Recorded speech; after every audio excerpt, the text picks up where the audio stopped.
I think it went really well. I don't really know my numbers yet, but I feel like I could have ran a faster 40 if my hamstrings were fully healed. But it's all good. When you don't have the combine, just describe your motivation of going to a day like this, and kind of what you look forward to. There's some pressure, but how do you kind of approach a day like this when it's kind of your one shot? Kind of just pissed off. Excuse my language, but yeah, like I just take everything with dirt on my shoulder. Like it kind of makes me mad that certain, my film wasn't enough, or I wasn't enough to get an invite. But that's kind of what I had to come in here and show. Even though I may not have did what I needed to do, I felt like I did predominantly well for myself, and I feel like that's the mindset I have to go into the league, because now I'm already underestimated, doubted, and all that. How much does that fuel you? The whole way. Like I say it all the time, like disrespect fuels me more than anything. Like it goes my mom, then disrespect. But that's something I take on my chin every single day. You're talking about what prep looked like for you after the season and building up to today? So prep, I pulled my hamstring in Clemson, and I had to play through it, Penn State obviously, and then I get 2-3 weeks maybe, then I have to go right back into training. So kind of nursing that hamstring and still trying to do everything else that everybody's doing in my training. But it was just hard, man, doing the same thing over and over again. You gotta have that dog mentality, because dogs eat the same food every day. That's kind of how it is with training, doing the same thing, trying to get right. But having that dog mentality, realizing like you're never gonna be fully healthy while training, but you're trying to get those numbers and achieve bigger goals for yourself. Have you reached out to any shorter in stature linebackers in the league and kind of pick their brain on kind of how the process worked out for them?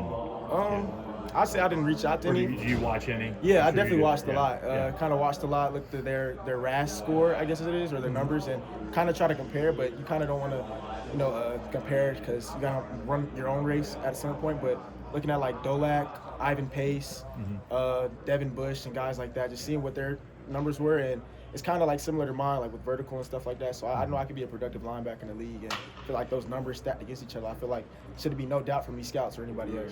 What was the journey like for you? Coming in late from Temple and then kind of emerging as a starter and then a captain and all the things you did. It was kind of all about manifesting. Like I knew what I was gonna do. I knew what I was proven to do. And it was kind of some doubters, who was like, oh, he's from Temple. Like Temple's 3-9, 3 years in a row, like whatever, like.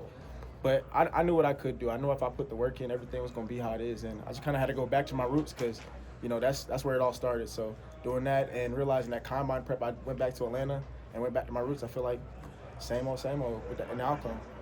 You mentioned Ivan Pace. That's a guy that had a lot of accolades in college, was fantastic, went undrafted, and then was immediately fantastic in the NFL. I guess how motivating is that when you see other guys sort of kind of taking maybe the road less traveled, but still been able to prove themselves once they got there? It's greatly motivating, because it just shows that I do have a chance. Like no matter what happens, April 25th through the 27th draft day, like I know like I'm gonna have a chance, and all I need is that opportunity, because a lot of people don't get that opportunity. He did, obviously. I feel like he should have been a draft pick with his production, and yeah, great production. I feel like I have great production as well, but it just gives me hope and a chance that I know I'm gonna have that same stage he had. Anything else, guys? Rashard Smith was a guy that came in as a receiver, came in as a running back, and then obviously took off pretty quickly. What did you think of just what he was able to do in his year here, and how much potential do you think is still there too? That dude, Rashard, a dog, bro. I don't know how else to put it. He's a dog. Like he wasn't even coming out here to do all these drills and all that, but he ain't practicing either. The scouts told him, hey, we want you to do this, get your numbers. Like he still went out there and did it, even though I'm like, bro, you don't really got to do that, bro. Like you ain't practice this, but he's a dog no matter what he doing, football and life and everything, bro. His potential's so high to the ceiling, bro. So he ain't even touched it yet, I believe. And once he put on some weight while keeping that speed, bro, he top 5 back in the league next 3 years. I'm calling it out. So. Awesome. Thanks, guys. Yeah.